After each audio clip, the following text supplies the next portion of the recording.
about to show you is the result of many hours of stripping and sanding and varnishing and seatalling, and let's put it this way, I had to do all of this to be prepared because we're headed for the Cape Sunday afternoon. I want to put my companionway completely back together, and so here's the runners for the hatch covers. They have been completely stripped, bleached, sanded, and 3 coats of Cetal. And I mean, I think they look fantastic. I mean, just first time I've ever used Cetal, and they just came out great. I mean, I just super pleased with the way these came out. Anyway, so that's the runners. And then I decided to go ahead and, for now, because these actually turned out to be marine mahogany. They don't look it because the outsides have really been beat over the years, and I have Cetal'd the outside, varnished the inside. Here, let me just turn this around real quick so you can see. By the way, the reason everything is out here next to the car is because I'm loading, getting everything in the car. This is all varnished on the inside. You can see my reflection there.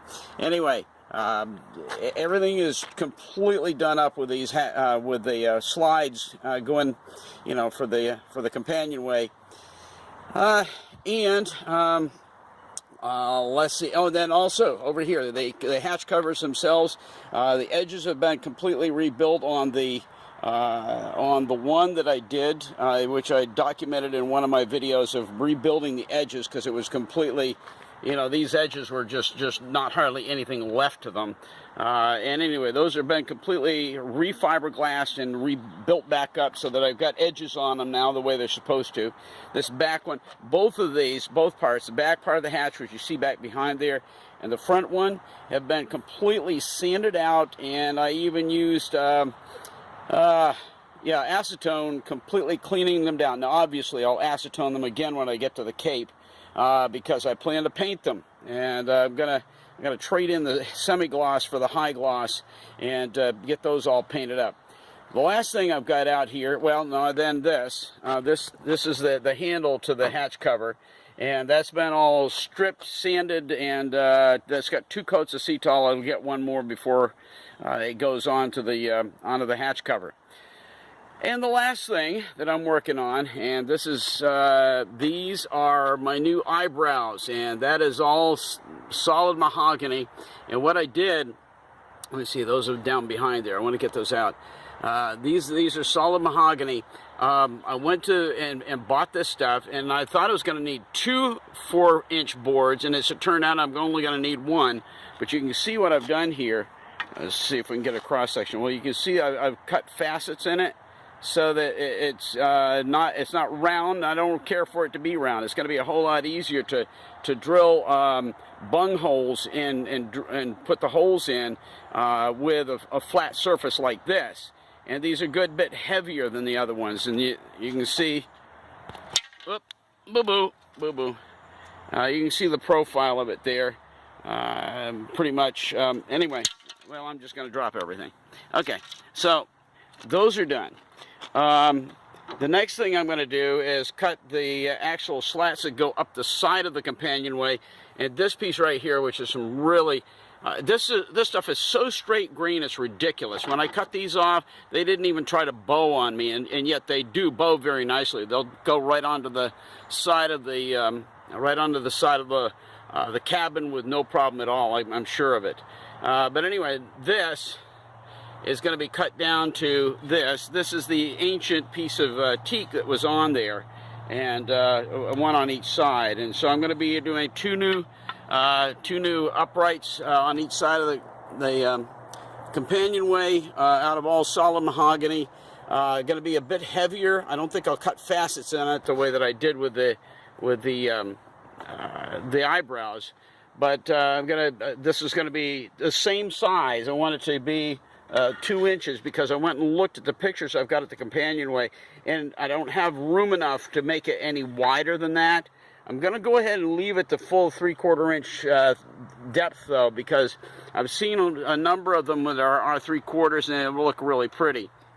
The last thing, and hang on just a minute, I'm gonna put it on hold, and I'll be right back. Okay, the last thing, this is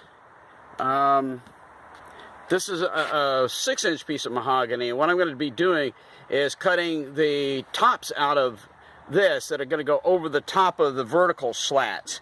That'll cap off the end of where the runners are, and it'll look a whole lot nicer than what was on there. I mean, the stuff that was on there was just junk. So anyway, that's it for now. I'm going to probably get a little bit more done on this tonight.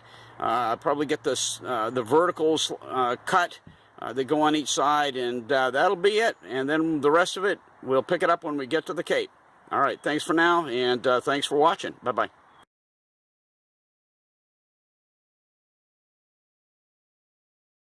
Forgot. Here, because these were in the car, already loaded. Here are my beautiful combings that have spent countless hours on these silly things. I mean, you cannot believe the amount of hours I spent stripping and bleaching and sanding and oh my goodness. I mean, the hours I spent on these combings is just absolutely ludicrous. And so that's the last of the stuff I'm taking to the Cape. Now, obviously, these have not been sea-tolled yet. I'm going to go ahead and do that when I get to the Cape. I didn't want to have to deal with drying time on these before leaving. Everything else is pretty much all done up and ready to roll, already dried and ready to go, except that one coat of the handle there, one more coat on that. Anyway, one last little part. So, I mean, when you take all this and you put it together and you look at the amount of hours I put into these, you know, this is a lot of prep work. And the good news is, you know, the boat is starting to come together. I mean, this is why I'm calling it Restoring Little Girl, because it's just basically that's what I'm doing, is to, you know, taking this old stuff and restoring it, putting on some new stuff. I'm really liking the whole idea of doing the mahogany. And since that last part of the video, I've already trimmed this down. This is now the 2 inches that it needs to be to for the actual size of the uprights that go on each side of the companionway. All right, that's it. I'm leaving it for now. The rest of it we'll pick back up when we get to the Cape. And thanks for watching. I'm thoroughly enjoying this. It's nice to have all the pieces kind of start coming together. So thanks. Bye.